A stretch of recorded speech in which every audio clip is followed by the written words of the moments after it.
70대, 80대 남성 여러분.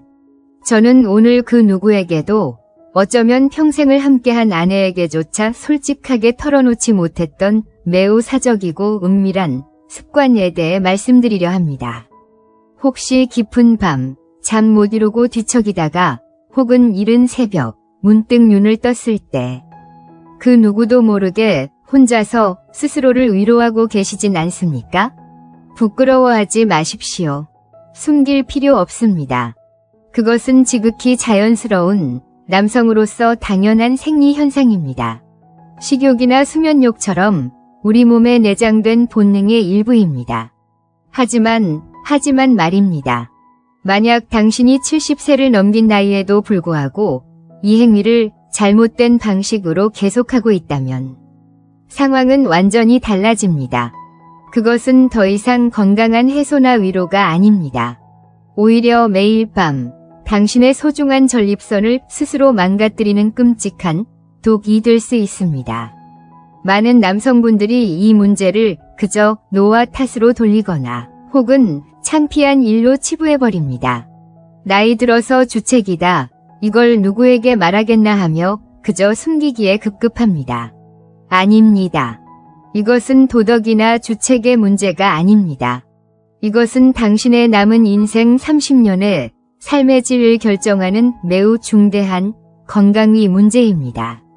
오늘 저는 지난 40년간 수만 명의 70대 남성 환자들을 상담하며 알게 된 이 혼자 하는 습관이 어떻게 우리의 전립선 건강을 파괴하는지, 그리고 아무도 말해주지 않았던 70세 이후 반드시 지켜야 할 안전한 방법은 무엇인지, 그 모든 비밀을 숨김없이 말씀드리겠습니다.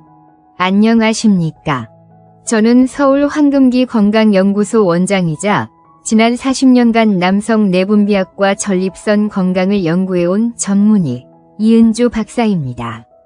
40년입니다. 긴 세월 동안 제가 대학병원과 연구소의 진료실에서 만났던 수만 명의 60대, 70대, 그리고 80대 남성 환자분들. 그분들이 저를 찾아와 가장 어렵게 털어놓는 고민이 무엇이었을 것 같으십니까? 물론 처음에는 다들 비슷한 말씀을 하십니다. 박사님, 밤에 소변 때문에 잠을 잘 수가 없습니다. 소변 줄기가 예전 같지 않고 힘이 없어요. 화장실을 다녀와도 영개운치가 않습니다. 하지만 이런 표면적인 증상들에 대한 이야기가 끝나고 진료실 문을 닫을 시간이 다가오면 그분들은 아주 작은 목소리로 망설이며 진짜 고민을 꺼내놓습니다. 박사님, 사실은 제가 나이가 70인데도 젊을 때 하던 그 버릇을 아직도 못 고쳤습니다. 이것 때문에 제 전립선이 이렇게 망가진 것 아닙니까? 제가 뭔가 잘못 산 것 같아서 밤에 잠이 오질 않습니다. 그들은 마치 큰 죄를 지은 사람처럼 고개를 숙였습니다. 눈시울이 붉어지는 분들도 많았습니다. 그때마다 저는 환자분의 손을 잡고 단호하게 말씀드렸습니다. 선생님, 그것은 죄가 아닙니다. 부끄러운 일이 아닙니다. 단지 70세가 넘은 우리의 몸을 어떻게 안전하게 다루어야 하는지 그 사용 설명서를 아무도 가르쳐주지 않았을 뿐입니다. 맞습니다. 우리는 평생 동안 학교에서도 군대에서도 심지어 병원에서조차 나이 듦에 따라 이 자연스러운 본능을 어떻게 건강하게 관리해야 하는지 제대로 배운 적이 없습니다. 많은 의사들조차 이 문제를 그저 참으십시오. 혹은 정신력 문제입니다라며 환자의 가장 깊은 고통을 외면해왔습니다. 저는 그것이 잘못되었다고 생각했습니다. 그래서 저는 이 은밀한 문제에 집중했습니다. 70세 이후의 남성이 어떻게 하면 이 본능적인 욕구를 안전하게 해소하고 동시에 전립선 건강을 완벽하게 지킬 수 있는지, 그 안전한 균형점을 찾는데 제 40년의 임상 경험을 모두 바쳤습니다. 오늘 저는 여러분의 비밀 전문가로서 그 40년의 연구 결과를 바탕으로 여러분께 그 70세 이후의 남성 건강 설명서를 아주 솔직하고 자세하게 드리겠습니다. 제가 오늘 여러분께 들려드릴 이야기는 불과 6개월 전 제 진료실을 찾았던 한 남성분의 실제 사연입니다. 물론 환자분의 신원을 보호하기 위해 가명과 일부 내용을 변경했음을 미리 말씀드립니다. 그분의 성함은 김 선생님이었습니다. 연세는 72세.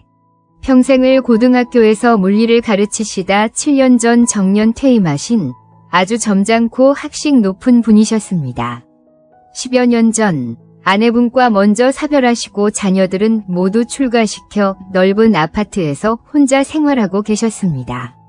규칙적인 생활, 매일 아침 뒷산을 오르는 꾸준한 운동, 그리고 소식.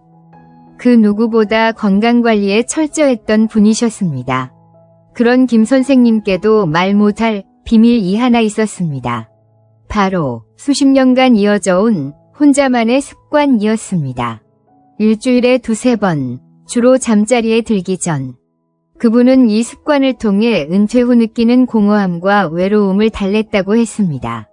그것은 그분이 스스로 아직 남자라는 것을 확인할 수 있는 유일한 방법이었습니다. 젊은 시절부터 해오던 습관이었기에 그분은 70세가 넘어서도 그것이 문제가 되리라고는 단 한 번도 생각해 본 적이 없었습니다. 오히려 건강에 좋은 것이라 믿었습니다. 정체된 것을 주기적으로 빼내주는 것이라고요. 하지만 비극은 작년 겨울부터 시작되었습니다. 어느 날부터인가 밤에 소변 때문에 깨는 횟수가 급격히 늘어났습니다. 하루에 한두 번이던 것이 3번이 되고 4번이 되고 나중에는 밤에 5번 이상을 깨서 화장실을 들락거려야 했습니다. 깊은 잠을 잘 수가 없으니 낮에는 늘 멍하고 피곤했습니다. 그뿐만이 아니었습니다. 분명히 소변을 보았는데도 뭔가 덜 본 것 같은 찜찜함, 즉 잔뇨감이 심해졌습니다. 소변 줄기 또한 예전처럼 시원하게 뻗어 나가지 못하고 힘없이 뚝뚝 끊기기 일쑤였습니다. 김 선생님은 덜컥 겁이 났습니다. 아, 이게 말로만 듣던 전립선 비대증이구나. 하지만 그분은 병원에 갈 용기가 나지 않았습니다. 점잖은 체면에 학교 교장까지 지낸 분이 아랫도리 문제로 병원을 찾는다는 것이 몹시 부끄러웠기 때문입니다. 더 깊은 곳에는 다른 이유가 있었습니다. 혹시 의사가 내 오랜 비밀, 그 습관에 대해 물어보면 어떡하지? 이 모든 것이 내 잘못된 습관 때문이라고 꾸짖으면 나는 무슨 말로 변명해야 하나. 그 수치심이 두려움보다 컸습니다. 그래서 김 선생님은 애써 현실을 외면했습니다. 다 나이 탓이야. 70 넘으면 다들 이렇게 사는 거지. 그렇게 스스로를 위로하며 하루하루를 버텼습니다. 그러던 어느 일요일 아침이었습니다. 아침에 눈을 떴는데 아랫배가 터질 듯이 빵빵하고 아파왔습니다. 화장실로 달려갔지만 단 한 방울의 소변도 나오지 않았습니다. 식은땀이 비 오듯 흘렀고 눈앞이 아찔해졌습니다. 이것이 바로 급성 요폐입니다. 전립선이 완전히 부어올라 방광에서 나가는 소변기를 마치 수도꼭지처럼 완벽하게 틀어막아 버린 것입니다. 김 선생님은 결국 119 구급차에 실려 응급실로 향했습니다. 응급처치로 소변줄도 뇨관을 꽂아 강제로 소변을 빼내야 했습니다. 그때 나온 소변량이 무려 1리터가 넘었습니다. 정상적인 방광 용량의 2배가 넘는 양이 밤새도록 그분의 방광을 괴롭혔던 것입니다. 김 선생님은 일주일간 소변줄을 차고 생활해야 했습니다. 평생 느껴보지 못한 굴욕감과 절망감이 밀려왔습니다. 그제야 그분은 제 진료실로 찾아오셨습니다. 정밀 검사를 진행했습니다. 초음파 검사, 혈액 검사, 그리고 요속 검사까지. 결과는 예상보다 훨씬 심각했습니다. 단순한 비대증을 넘어 만성적인 염증이 동반된 상태였습니다. 저는 김 선생님께 아주 조심스럽게 여쭈었습니다. 그 혼자만의 습관에 대해서 말입니다. 그분은 처음에는 완강히 부인하시다가 결국 모든 것을 털어놓으셨습니다. 특히 문제가 되었던 것은 그분의 방식이었습니다. 그분은 시원하게, 강하게 해소해야만 제대로 된 것이라 믿었습니다. 그래서 70세가 넘은 나이에도 매우 강압적인 방식으로 때로는 무리하게 그 습관을 이어왔습니다.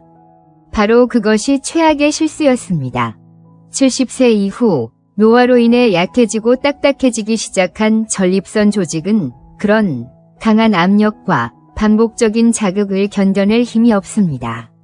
젊을 때는 괜찮았을지 모릅니다. 하지만 70세 이후에 그 잘못된 자극은 전립선 내부의 미세혈관들을 터뜨리고 조직에 미세한 상처 마이크로 트라우마를 입혔습니다. 우리 몸은 이 상처를 치유하기 위해 염증 반응을 일으키고 조직을 더욱 딱딱하게 부풀어 오르게 만듭니다. 결국 김 선생님이 건강이라 믿고 수십 년간 반복해온 그 습관이 매일 밤 자신의 전립선을 스스로 공격하고 염증을 키우는 독이었음이 밝혀진 것입니다. 진실을 알게 된 김 선생님은 진료실에서 어린아이처럼 통곡하셨습니다. 박사님, 내가 내 손으로 내 몸을 망쳤습니다. 이제 나는 남자로도 인간으로도 끝난 것 같습니다. 저는 그분께 절대 그렇지 않다고 지금부터라도 늦지 않았다고 새로운 안전한 방법을 가르쳐드리겠다고 약속해야만 했습니다. 김 선생님의 그 절박한 눈빛을 저는 잊을 수가 없습니다.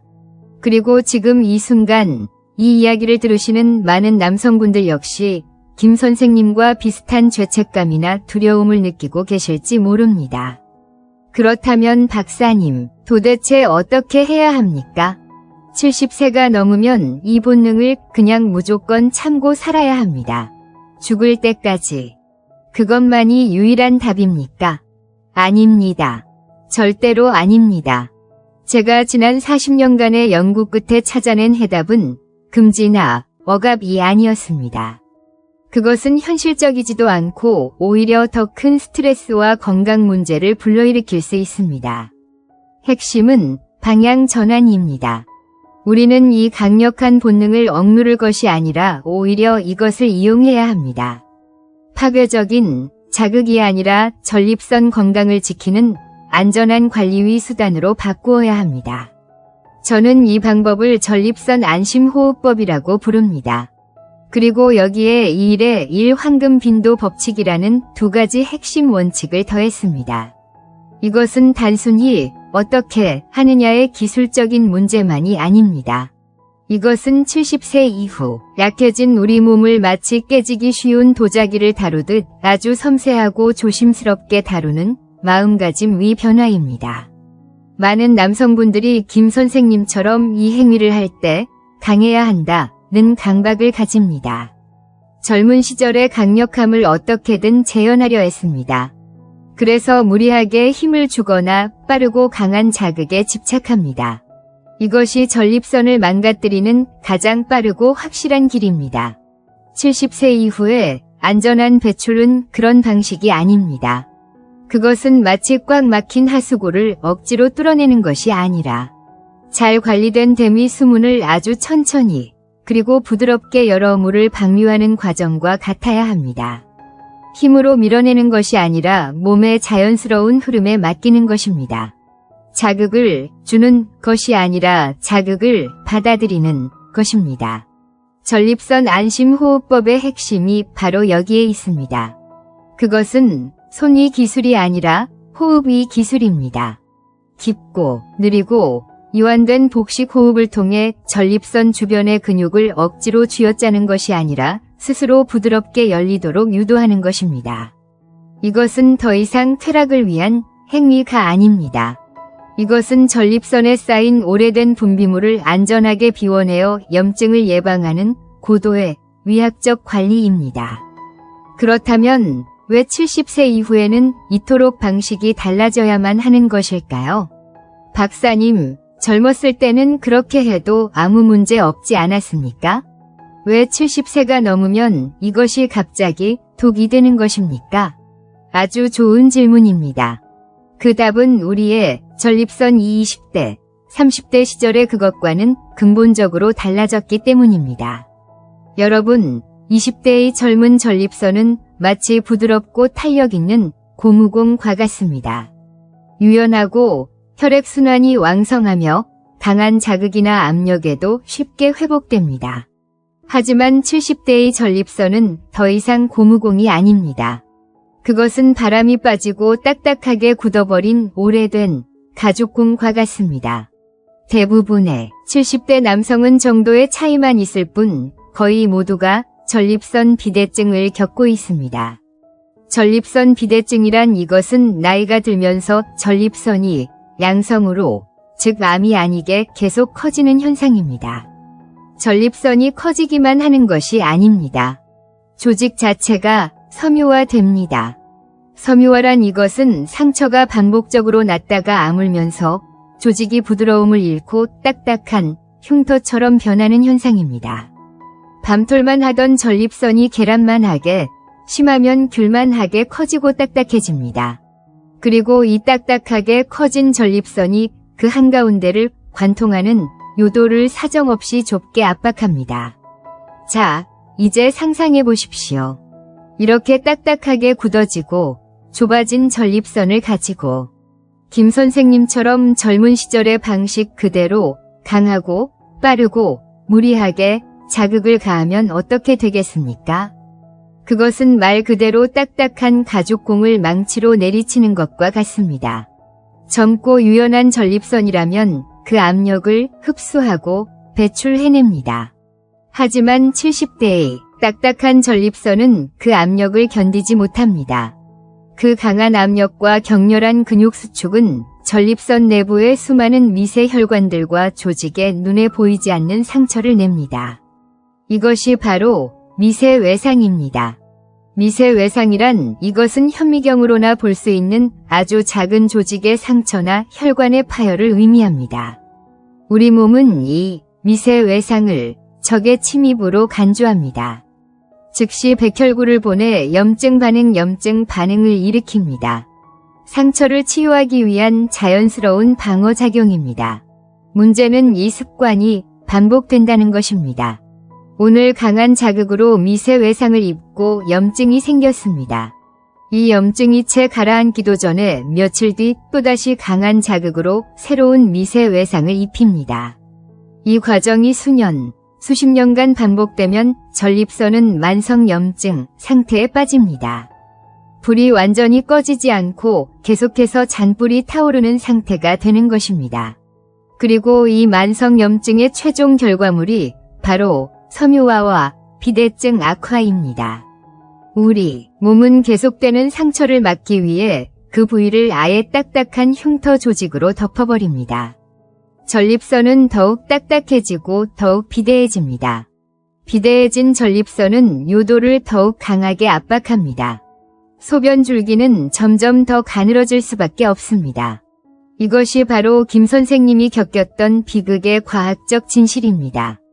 그분이 건강이라 믿었던 그 행위가 실은 미세 외상과 만성 염증을 스스로 만들어내는 과정이었던 것입니다. 반면 제가 말씀드리는 전립선 안심호흡법은 이 모든 과정의 정반대입니다. 이 방법의 목표는 격렬한 절정이 아닙니다. 이 방법의 목표는 전립선에 쌓여있는 오래된 분비물과 염증 물질을 안전하게 비워내는 것입니다. 오랫동안 정체된 전립선액은 그 자체로 세균의 먹이가 되거나 딱딱한 석회화를 일으켜 만성 전립선염의 원인이 됩니다. 따라서 주기적인 배출 자체는 분명히 건강에 이롭습니다. 문제는 방식입니다. 전립선 안심호흡법은 우리의 자율신경계를 이용합니다. 우리가 긴장하고 흥분할 때, 즉 강한 자극을 추구할 때 교감신경이 활성화됩니다. 교감신경이란 이것은 우리 몸을 전투나 도망 상태로 만드는, 즉 긴장시키는 신경입니다. 이때 골반 근육과 전립선은 강하게 수축할 준비를 합니다. 하지만 우리가 깊고 느린 복식 호흡을 할 때 부교감 신경이 활성화됩니다. 부교감 신경이란 이것은 우리 몸을 휴식하고 이완시키는 신경입니다. 이때 골반 바닥의 근육들과 전립선을 감싸고 있는 근육들은 아주 부드럽게 이완됩니다. 이것이 핵심입니다. 억지로 쥐어짜는 것이 아니라 먼저 부드럽게 열어주는 것입니다. 수도꼭지를 꽉 잠근 채 펌프질을 하는 것이 아니라 수도꼭지를 천천히 열어 물이 자연스럽게 흘러나오도록 길을 터주는 것입니다. 깊은 호흡을 통해 골반과 전립선을 충분히 이완시킨 상태에서 아주 부드럽고 간접적인 자극을 가하면 우리 몸은 격렬한 경련이나 수축 없이도 마치 장이 부드럽게 움직이듯 연동 운동 전립선액을 조용히 그리고 안전하게 요도 밖으로 밀어내게 됩니다. 이 과정에서는 미세 외상이 거의 발생하지 않습니다. 염증 반응이 일어나지 않습니다. 오히려 정체된 염증 물질이 배출되면서 전립선은 더 건강해집니다. 이것이 바로 70세 이후의 남성이 반드시 배워야 할 안전한 지혜입니다. 더 이상 힘으로 해결하려 해서는 안 됩니다. 호흡과 이완을 통해 지혜롭게 다스려야 합니다. 그렇다면 이 전립선 안심호흡법과 2일의 1 황금 빈도 법칙은 구체적으로 어떻게 실행해야 하는 것일까요? 제가 지금부터 마치 수술실에서 집도하듯 아주 정밀하고 상세하게 그 황금 공식을 알려드릴 것입니다. 이것은 여러분의 남은 30년 건강을 지켜줄 가장 중요한 지침서가 될 것입니다. 첫째, 전립선 안심호흡법, 힘이 아닌 숨으로 하라. 가장 중요한 것은 시기와 환경입니다. 절대로 몸이 피곤하거나 정신적으로 스트레스를 받은 상태에서 이것을 시도해서는 안 됩니다.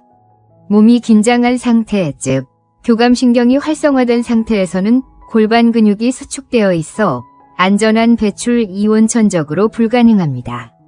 억지로 힘을 주게 되고 결국 전립선에 상처를 입히게 됩니다. 가장 좋은 시간은 따뜻한 물로 샤워나 목욕을 마친 직후 몸이 완전히 이완되었을 때입니다. 혹은 잠자리에 들기 전 마음이 가장 편안하고 고요할 때입니다. 몸이 따뜻하고 정신이 이완되어 부교감 신경이 우리의 몸을 지배하는 시간입니다. 조용하고 따뜻하고 누구에게도 방해받지 않는 편안한 장소를 선택하십시오. 그리고 눈을 감으십시오. 손의 감각에 집중하기 전에 먼저 숨에 집중해야 합니다. 코로 아주 천천히 4초간 숨을 들이마십니다. 이때 가슴이 아니라 아랫배, 즉 단전까지 숨을 깊게 채워 넣는다는 느낌으로 복식 호흡을 합니다. 배가 풍선처럼 부풀어 오르는 것을 느끼십시오. 그리고 2초간 숨을 잠시 멈춥니다. 이제 입으로 더욱 천천히 6초에서 8초간 후 소리를 내며 숨을 내쉽니다. 여기서 가장 중요한 핵심이 나옵니다.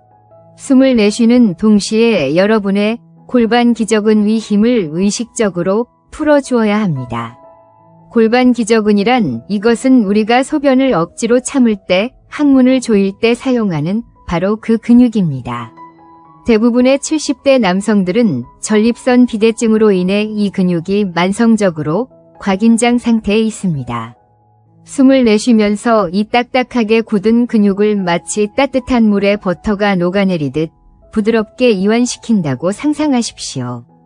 조이는 것이 아니라 정반대로 열어주는 것입니다. 이 깊고 느린 이완 호흡을 최소 10번에서 15번 반복합니다. 이것만으로도 여러분의 몸은 극도의 긴장 상태에서 완전한 이완 상태로 전환됩니다. 자, 이제 몸이 준비되었습니다.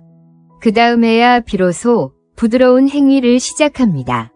여기서의 두 번째 원칙은 자극이 아니라 교감입니다. 젊은 시절처럼 강하고 빠르고 직접적인 자극을 추구해서는 안 됩니다. 그것은 70대의 전립선에게는 폭력입니다. 아주 부드럽게, 천천히, 마치 깃털로 쓰다듬듯이 간접적인 자극에 집중하십시오. 여러분의 목표는 격렬한 절정에 도달하는 것이 아님을 명심해야 합니다. 여러분의 목표는 전립선을 안전하게 비워내는 것입니다. 행위를 하는 내내 조금 전 연습했던 그 이완 호흡을 계속 유지해야 합니다. 의식의 50%는 숨의 50%는 감각에 두십시오. 숨이 가빠지거나 어깨에 힘이 들어가기 시작하면 즉시 멈추고 호흡부터 다시 가다듬어야 합니다. 절대로 절정에 도달하기 위해 억지로 힘을 주거나 근육을 쥐어짜서는 안 됩니다. 김 선생님이 했던 가장 치명적인 실수가 바로 이것이었습니다. 배출의 순간이 다가오면 힘을 주는 것이 아니라 오히려 숨을 내쉬면서 골반 기저근을 더욱 이완시켜야 합니다. 그저 몸이 자연스럽게 내보내도록 길을 열어주기만 하면 됩니다. 그렇게 배출된 느낌은 젊은 시절의 폭발적인 그것과는 다를 것입니다. 훨씬 부드럽고 덜 격렬하며 마치 물이 조용히 흘러나가는 듯한 느낌일 것입니다. 축하합니다. 그것이 바로 여러분의 전립선을 완벽하게 보호하는 성공적인 배출입니다. 둘째, 1의 1 황금 빈도 법칙. 매일 이 아닌 회복에 집중하라. 전립선 안심호흡법을 아무리 완벽하게 수행했다 하더라도 이것을 너무 자주 한다면 모든 것이 수포로 돌아갑니다. 70대의 전립선은 아무리 부드러운 자극이라도 회복할 시간이 절대적으로 필요합니다. 제가 수만 명의 환자 데이터를 분석해 만들어낸 최적의 빈도. 그것이 바로 2일의 1 황금 빈도 법칙입니다. 2는 일주일에 최대 2회를 의미합니다. 아무리 건강한 70대 남성이라도 일주일에 2회를 초과해서는 안 됩니다. 예를 들어 월요일에 한 번, 목요일에 한 번. 이것이 전립선이 미세한 자극을 회복하고 다음 배출을 준비할 수 있는 최적의 주기입니다.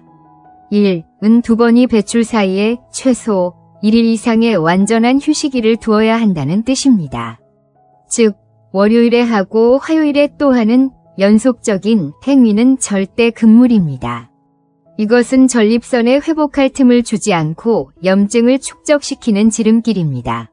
마지막 1은 한 달에 최소 일주일은 완전히 휴식해야 한다는 뜻입니다.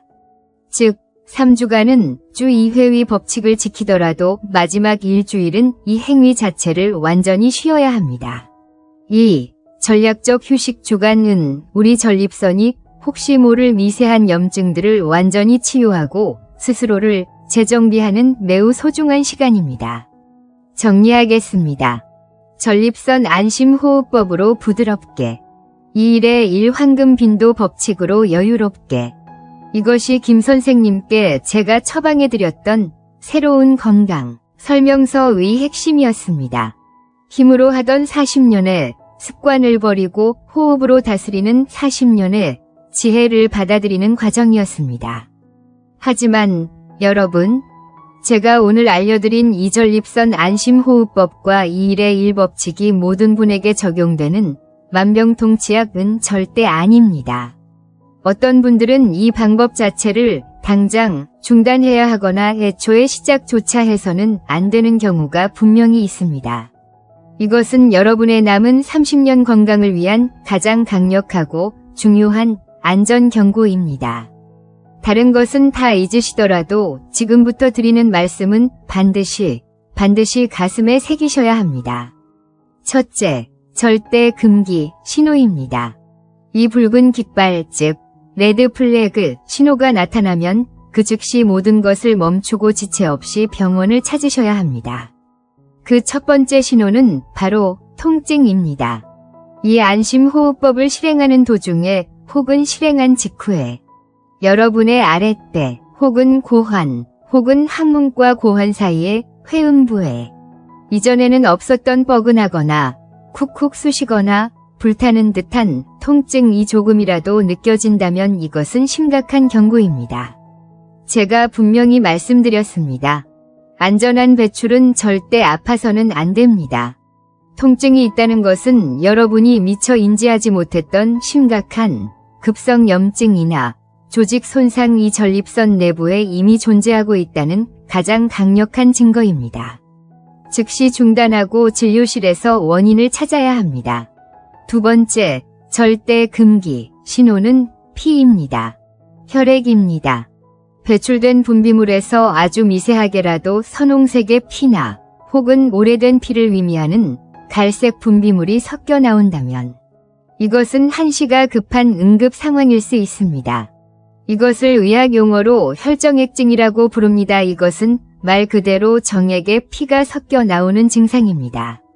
70세 이상의 남성에게 나타나는 혈정액증은 단순한 염증일 수도 있지만 우리가 가장 두려워하는 전립선암이나 방광암의 첫 번째 신호일 가능성도 절대 배제할 수 없습니다.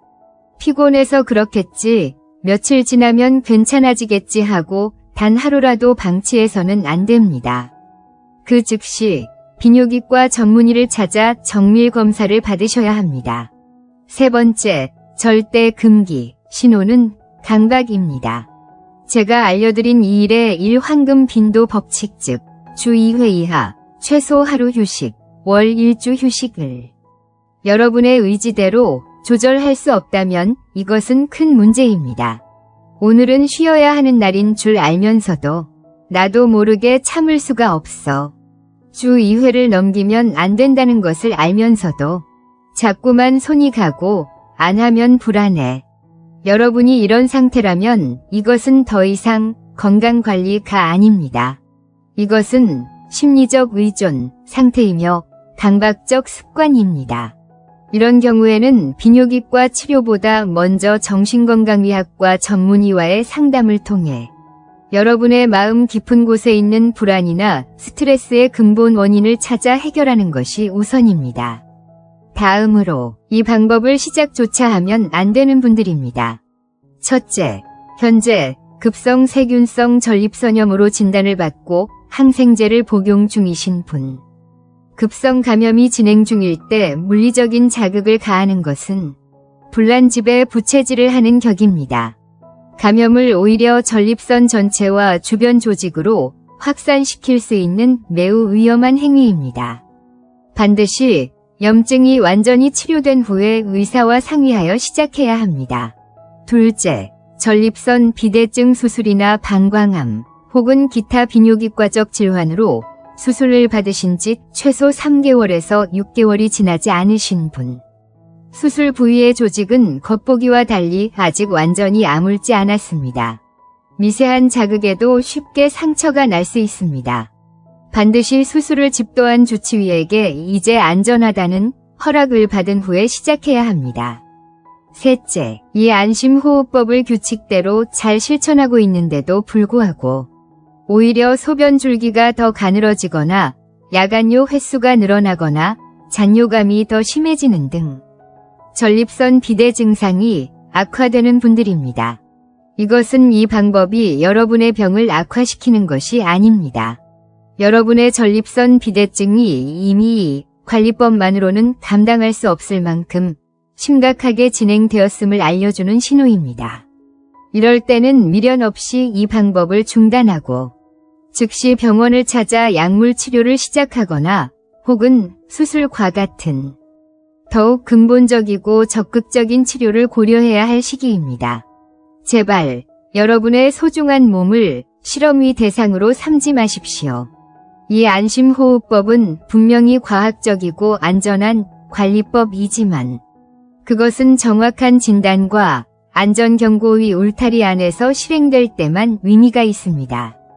조금이라도 의심스럽거나 경고 신호가 보인다면 즉시 멈추는 용기. 그것이 바로 70대의 지혜입니다. 지금까지 저는 여러분께 매우 엄중한 경고의 말씀들을 드렸습니다. 어떤 것을 조심해야 하는지, 어떤 분들이 멈춰야 하는지에 대해서 말입니다. 이야기를 들으시면서 마음이 무거워지셨을지도 모르겠습니다. 이것도 하지 마라, 저것도 위험하다. 그럼 도대체 얻는 것이 무엇인가? 하지만 여러분, 만약 여러분이 제가 알려드린 이 전립선 안심호흡법과 2일의 1 황금 빈도 법칙을 마치 교과서처럼 정확하게 그리고 꾸준하게 실천하신다면 여러분의 몸은 단순히 안전한 것을 넘어 상상하지 못했던 엄청난 보너스 선물을 받게 됩니다. 오늘 저는 그 놀라운 추가 혜택들에 대해 자세히 말씀드리겠습니다. 가장 첫 번째이자 가장 직접적인 혜택은 바로 만성 전립선염의 적극적인 예방입니다. 제가 앞서 오래된 전립선액은 마치 고인 물과 같다고 설명드렸습니다. 고인물은 반드시 썩기 마련입니다. 여러분의 전립선은 매일 쉬지 않고 여러분의 몸을 보호하기 위한 전립선액을 생산하는 공장입니다. 만약 이 공장에서 생산된 액체가 밖으로 배출되지 못하고 계속해서 전립선 내부에 정체되어 있다면 어떤 일이 벌어질까요? 첫째, 이 정체된 분비물은 세균이 자라나기에 최적의 영양분이 됩니다. 요도를 통해 침입한 아주 적은 수의 세균이라도 이 고인물을 만나면 기하급수적으로 증식하여 끔찍한 세균성 전립선염을 일으킬 수 있습니다. 둘째, 이 분비물 속의 일부 성분들이 서로 엉겨 붙어 딱딱하게 굳어버립니다. 이것을 우리는 전립선 석회화라고 부릅니다. 이것은 말 그대로 전립선 안에 작은 돌멩이가 생기는 것입니다.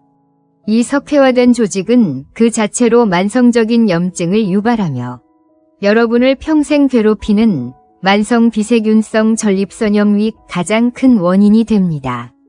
하지만 여러분이 전립선 안심호흡법을 정기적으로 실천하신다면 이것은 단순히 배출하는 행위가 아닙니다.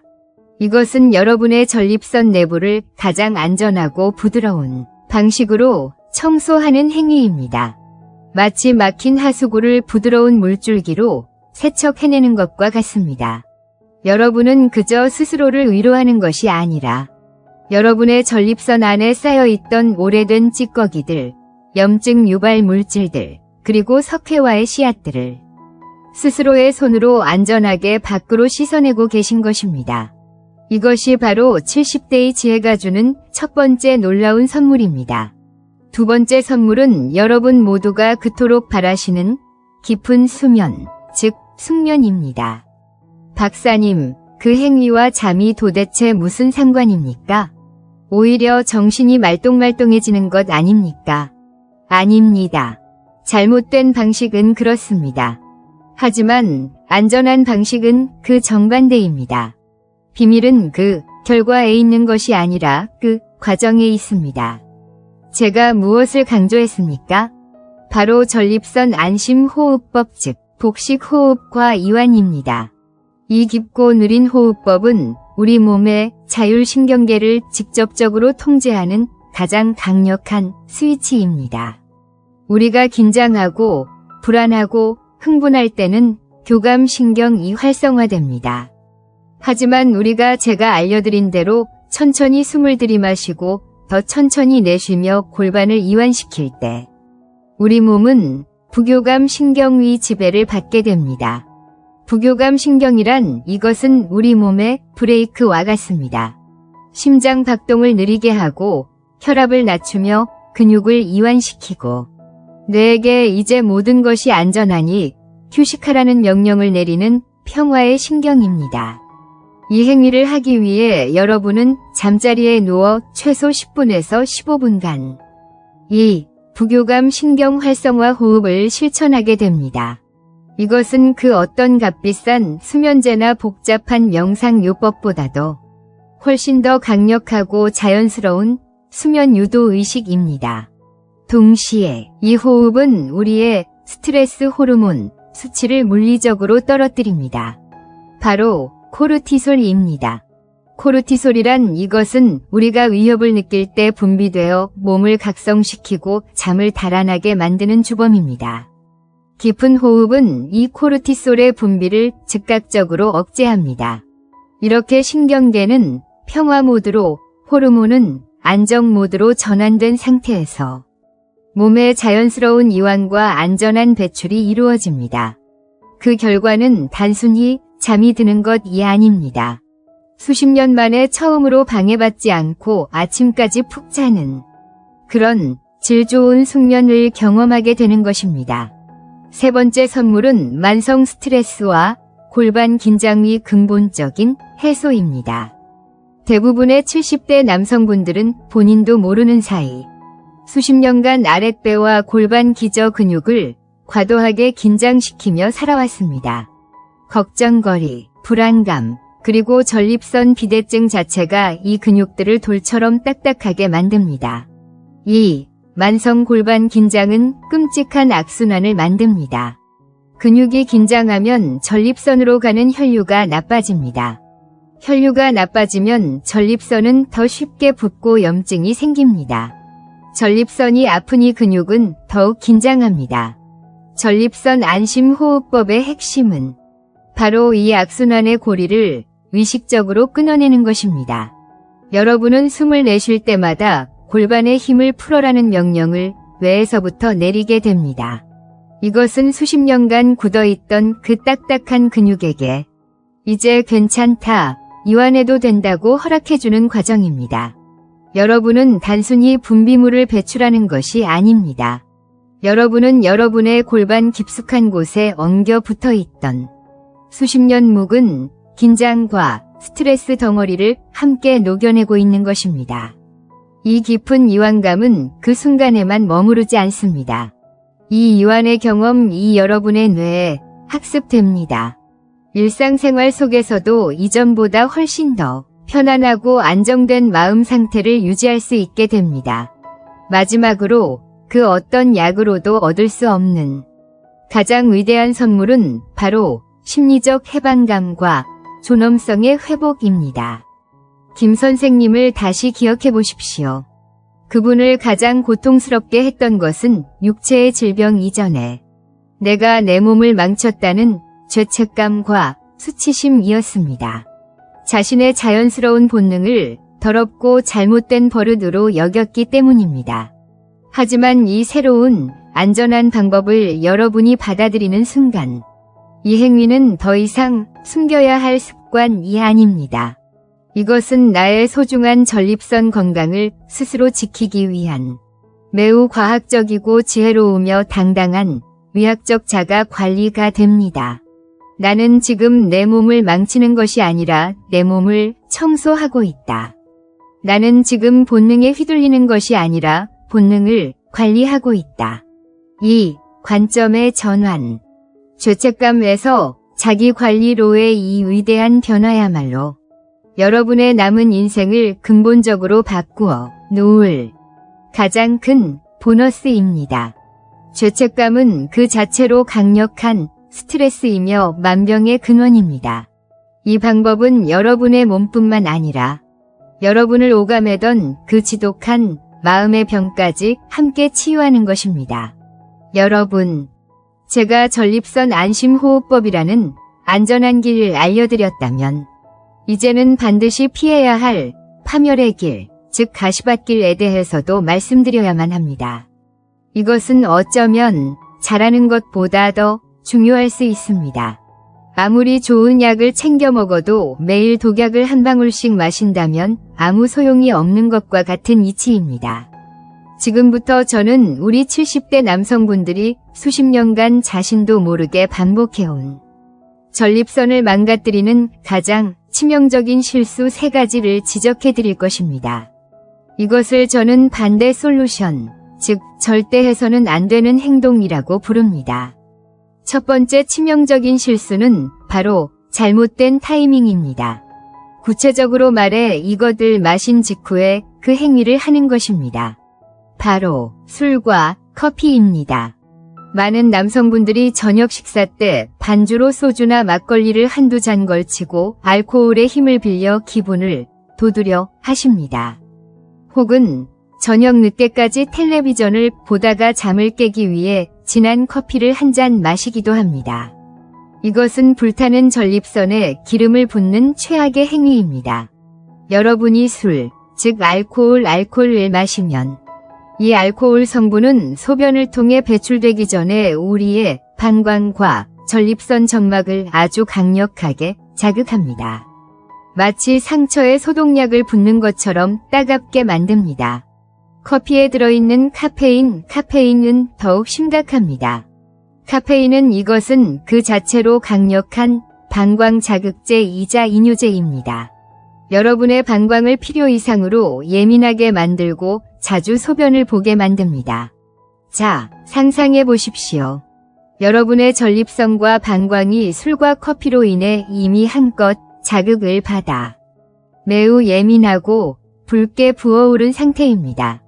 이것을 의학에서는 과민성 상태라고 부릅니다. 바로 이 상태에서 여러분이 물리적인 자극을 가하고 배출을 시도한다면 어떤 일이 벌어지겠습니까? 그것은 이미 화가 난 사람의 뺨을 세차게 때리는 것과 마찬가지입니다.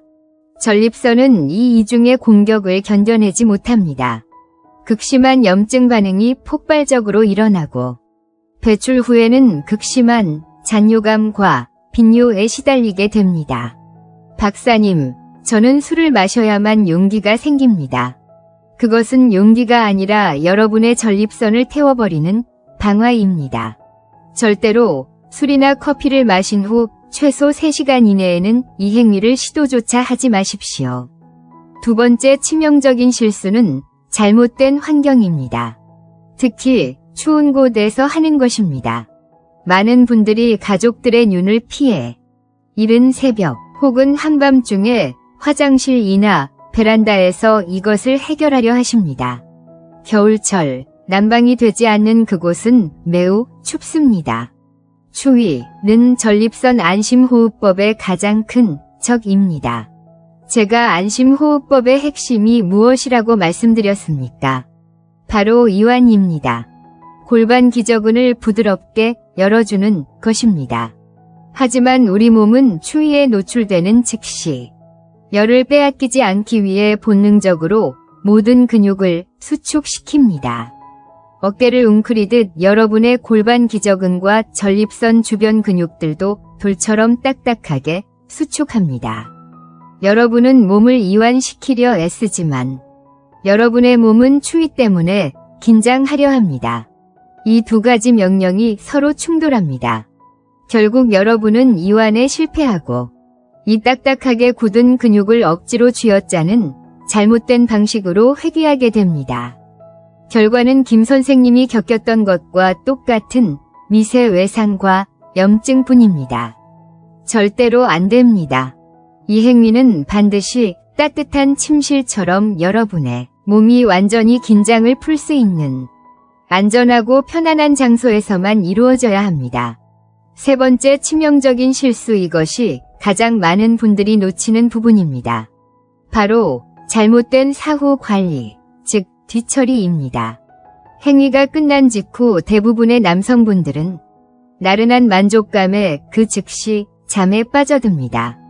혹은 귀찮다는 생각에 소변을 보지 않고 그냥 잠자리에 듭니다. 이것은 스스로 전립선에 세균 폭탄을 설치하는 것과 다름없습니다. 여러분이 배출을 할 때 아주 소량이지만 요도에 남아있던 소변 찌꺼기나 세균들이 그 압력에 의해 전립선 내부로 역류할 수 있습니다. 이것은 매우 흔하게 일어나는 현상입니다. 이 역류한 세균들이 밤새도록 여러분의 따뜻한 전립선 내부에서 잔치를 벌이게 됩니다. 이것이 급성 세균성 전립선염이 가장 흔한 감염 경로입니다. 이것을 막을 수 있는 가장 간단하고 가장 완벽한 방법이 있습니다. 그것은 행위가 끝난 직후 반드시 소변을 보는 것입니다. 여러분이 소변을 볼 때 그 소변 줄기는 마치 코와 포스처럼 요도에 남아있던 모든 찌꺼기와 세균, 그리고 혹시라도 역류했을지 모를 모든 이물질을 시원하게 밖으로 씻어내 줍니다. 이것은 여러분의 전립선을 외부의 감염으로부터 완벽하게 지켜주는 방어막입니다. 정리하겠습니다. 술, 커피를 피하십시오. 추운 곳을 피하십시오. 그리고 무엇보다 끝난 후에는 반드시 소변 한 줄기로 여러분의 소중한 전립선을 청소하고 보호하십시오. 이 세 가지만 지키셔도 여러분의 전립선 건강은 오늘 당장 달라질 것입니다. 자, 이제 우리는 이 안전한 습관이 거의 모든 조각을 맞추었습니다. 어떻게 안전하게 해야 하는지 그 기술을 배웠습니다. 안심호흡법. 언제, 얼마나 자주 해야 하는지 그 빈도를 배웠습니다. 이 일의 1법칙. 그리고 무엇을 절대 하지 말아야 하는지 그 금기사항까지 배웠습니다. 반대 솔루션. 하지만 만약 이 모든 것을 교과서처럼 완벽하게 지키고 있는데도 여전히 나는 잘 안 됩니다. 박사님. 저는 도무지 이완이 되지 않습니다. 오히려 하고 나면 더 피곤하고 뻐근합니다. 라고 말씀하시는 분이 계시다면 우리는 이제 마지막 남은 가장 근본적인 퍼즐 조각을 살펴보아야 합니다. 그것은 바로 여러분의 손이나 몸 위 문제가 아닙니다. 그것은 여러분의 마음 위 문제입니다. 더 구체적으로는 여러분이 매일 받고 있는 스트레스 위 문제입니다.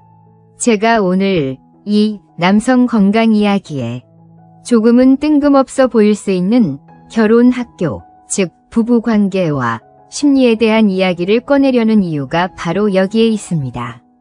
결론부터 말씀드리겠습니다.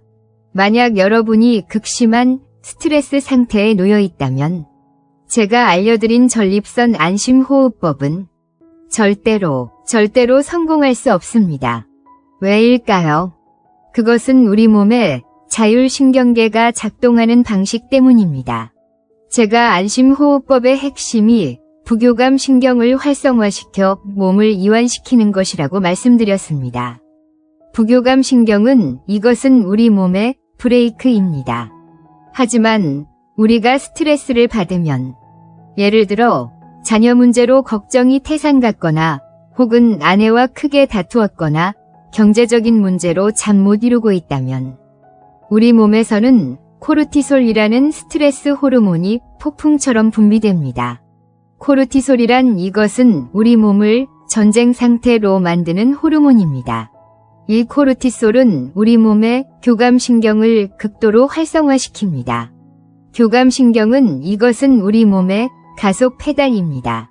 심장을 빨리 뛰게 하고 혈압을 올리고 그리고 가장 중요하게는 골반 기저근을 포함한 모든 근육을 돌처럼 딱딱하게 긴장시킵니다.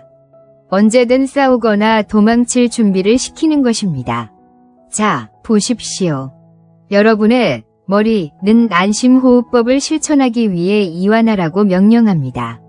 하지만 여러분의 몸은 스트레스 호르몬 때문에 긴장하라고 소리치고 있습니다. 이것은 자동차의 가속 페달과 브레이크를 동시에 죽으림을 다해 밟고 있는 것과 마찬가지입니다. 차는 앞으로 나가지도 멈추지도 못하고 엔진만 태우며 망가질 것입니다. 여러분의 몸도 마찬가지입니다. 이완부교감 신경과 긴장교감 신경의 이 끔찍한 충돌 속에서 안심호흡법은 절대 작동할 수 없습니다. 여러분은 결국 억지로 힘을 주게 되고 다시 김 선생님이 저질렀던 파멸의 길로 들어서게 되는 것입니다.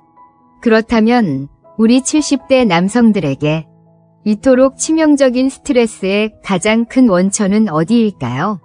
돈 문제일까요? 건강 염려일까요? 아닙니다.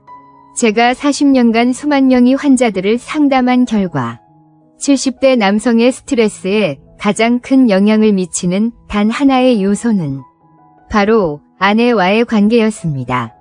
하루 종일 같이 붙어있는 아내에게 당신은 왜 그렇게 쓸모가 없소? 나이 들어서 왜 저런담? 과 같은 비난이나 무시의 말을 들었을 때 혹은 잠자리에 들기 전 사소한 문제로 서로 언성을 높이고 냉랭한 기운 속에서 등을 돌리고 누웠을 때 그때 여러분의 마음속에서 치솟는 그 분노와 외로움, 서러움이야말로 가장 강력한 교감신경 흥분제입니다. 그 상태로 아내 몰래 이 안심호흡법을 시도하려 하십니다. 그것이 과연 가능할 것 같으십니까? 여러분의 골반은 이미 아내에 대한 분노와 서운함으로 돌처럼 굳어 있습니다. 이완은커녕 숨조차 제대로 쉬어지지 않습니다. 결국 이 행위는 또다시 긴장 속에서 무리하게 이루어지고 여러분의 전립선은 또다시 상처를 입게 됩니다. 반대로 생각해 보십시오. 만약 여러분의 아내께서 여러분의 이런 고민을 이해해 주신다면 여보, 요즘 소변 때문에 힘들지 않아요. 내가 뭘 도울까요? 잠들기 전에 내가 따뜻한 꿀물이라도 한 잔 타줄게요. 라는 따뜻한 말 한마디를 건넨다면 여러분의 마음을 짓누르던 그 무거운 스트레스는 눈 녹듯이 사라질 것입니다. 교감신경은 즉시 안정되고 부교감신경이 활성화될 준비를 마칠 것입니다. 이것이 제가 남성 건강을 이야기하면서 자꾸만 부부 관계를 강조하는 이유입니다. 70대 남성의 전립선 건강은 절대 혼자 지킬 수 없습니다. 그것은 아내와의 심리적 안정감과 매우 밀접하게 연결되어 있습니다. 여러분이 전립선 안심호흡법을 성공하기 위한 가장 첫 번째 준비물은 기술이나 시간이 아닙니다. 그것은 바로 평온한 마음입니다.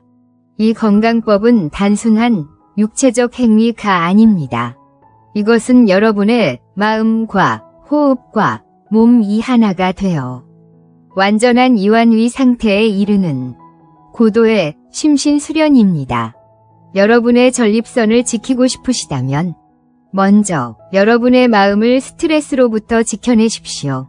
아내와의 관계를 먼저 따뜻하게 이완시키십시오. 그것이 모든 치유의 진짜 시작입니다. 자, 이제 오늘 우리가 함께 걸어온 이 길고도 중요한 여정을 정리해 볼 시간입니다. 여러분의 남은 30년 건강을 지켜줄 핵심 요약입니다.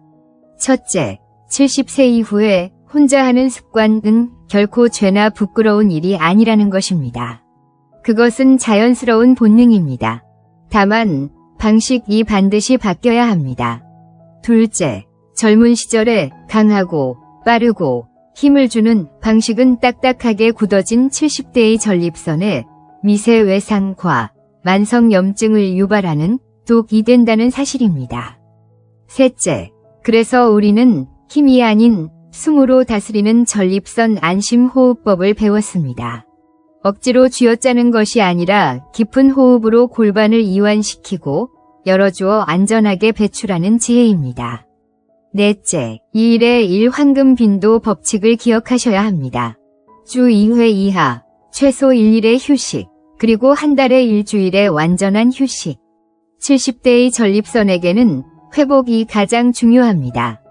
다섯째, 술이나 커피를 마신 직후, 추운 장소, 그리고 행위 직후 소변을 보지 않는 습관은 전립선을 파멸로 이끄는 최악의 반대 솔루션임을 명심해야 합니다. 그리고 마지막 여섯째, 이 모든 것의 성공은 여러분의 마음, 즉 스트레스 관리에 달려 있습니다. 특히 아내와의 갈등은 우리의 몸을 긴장시켜 안전한 이완을 원천적으로 불가능하게 만듭니다. 여기까지 설명을 드려도 많은 분들이 진료실에서 몇 가지 추가 질문을 하시곤 합니다. 제가 그 질문들을 미리 예상해서 답변해드리겠습니다. 첫 번째 질문입니다. 박사님, 알려주신 대로 호흡법을 열심히 했는데 아무것도 배출되지 않았습니다. 이것은 실패한 것입니까? 아닙니다. 절대 실패가 아닙니다. 전립선 안심호흡법의 첫 번째 목표는 배출 그 자체가 아닙니다. 그 과정, 즉 깊은 호흡을 통해 수십 년간 굳어있던 골반 기저근을 성공적으로 이완시킨 것. 그것만으로도 여러분은 절반의 성공을 거두신 것입니다. 70대, 80대가 되면 배출이 매번 이루어지지 않을 수도 있습니다. 그것은 지극히 정상적인 노화의 과정입니다. 절대로 억지로 결과를 만들려고 애쓰지 마십시오. 그 이완위 경험 자체가 전립선으로 가는 혈류를 개선시키고 딱딱한 근육을 풀어주는 가장 훌륭한 치료입니다. 두 번째 질문입니다. 박사님, 행위 시에 윤활제 같은 것을 사용해도 괜찮습니까? 아주 좋은 질문입니다. 네, 저는 적극 권장합니다. 70세 이후의 남성 피부는 마치 가을 낙엽처럼 매우 건조하고 얇아져 있습니다. 이런 상태에서 건조한 마찰을 가하는 것은 여러분이 그토록 피하려 했던 미세 외상을 유발하는 또 다른 원인이 됩니다. 절대로 부끄러워하지 마시고 약국에서 자극이 없는 수용성 윤활제를 구비해 두십시오. 수용성 윤활제란 이것은 물을 기반으로 하여 자극이 적고 나중에 씻어내기도 매우 쉬운 제품입니다. 이것은 쾌락이나 사치의 문제가 아닙니다. 이것은 여러분의 소중한 조직을 불필요한 상처로부터 보호하기 위한 매우 중요하고 지혜로운 위학적 조치입니다. 오늘 저는 제 40년 임상 경험의 가장 중요하고 은밀한 비밀을 여러분께 모두 털어놓았습니다. 70세 이후에 혼자 하는 습관을 전립선을 망가뜨리는 도구로 방치할 것인가? 아니면 전립선을 청소하고 마음을 치유하는 약으로 승화시킬 것인가? 그 선택은 다른 누구도 아닌 바로 오늘 이 이야기를 들으신 여러분 자신의 손에 달려 있습니다. 김 선생님은 어떻게 되셨을까요? 그분은 6개월간 제가 알려드린 이 전립선 안심호흡법과 이 1의 1법칙을 마치 수도승처럼 철저하게 지키셨습니다. 그 결과는 놀라웠습니다. 6개월 후 병원을 다시 찾은 그분의 야간요 횟수는 5번에서 1번으로 줄어들었습니다. 소변 줄기는 놀랄 만큼 힘차게 개선되었습니다. 무엇보다 그분을 평생 짓눌러 왔던 죄책감과 수치심이 사라졌습니다. 그분은 제 손을 잡고 이렇게 말씀하셨습니다. 박사님, 저는 오늘 병을 고친 것이 아닙니다. 저는 오늘 제 자신과 화해했습니다. 고맙습니다. 그렇습니다. 이것은 단순한 건강 비법이 아닙니다. 이것은 남은 30년의 인생을 더 이상 숨거나 부끄러워하지 않고 당당하고 품위 있게 그리고 건강하게 살아가기 위한 70대의 위대한 지혜입니다. 여러분의 몸은 여러분이 지난 70년간 혹사시켜온 기계가 아닙니다. 여러분의 몸은 남은 인생을 함께할 가장 소중한 동반자입니다. 부디 오늘부터 여러분의 몸을 힘으로 다스리려 하지 마십시오. 지혜로 다스리십시오. 따뜻하게 이해하고 보듬어 안아주십시오. 오늘 제 이야기가 밤마다 말 못할 고통과 죄책감으로 힘들어하셨을 이 땅의 모든 70대, 80대 남성분들에게 한 줄기 빛과 해방감이 되었기를 진심으로 기원합니다. 부디 오늘 들으신 이 생명의 지혜를 혼자만 알고 계시지 마십시오. 여러분의 소중한 친구들 혹은 형제들에게 이 이야기를 공유하여 그분들 역시 지독한 고통에서 벗어날 수 있도록 도와주십시오. 그리고 오늘 밤 여러분이 자신의 전립선 건강을 위해 새롭게 다짐한 것이 있다면 혹은 오늘 제 이야기에서 가장 가슴에 와닿았던 한 문장이 있다면 주저하지 마시고 댓글로 여러분의 솔직한 이야기를 남겨주십시오. 여러분의 그 용기 있는 한마디가 지금 이 순간에도 어둠 속에서 홀로 고통받고 있을 또 다른 누군가에게는 인생을 바꿀 희망이 될 수 있습니다. 지금까지 여러분의 비밀 전문가 이은주 박사였습니다. 여러분의 건강한 황금기를 마음 다해 응원합니다.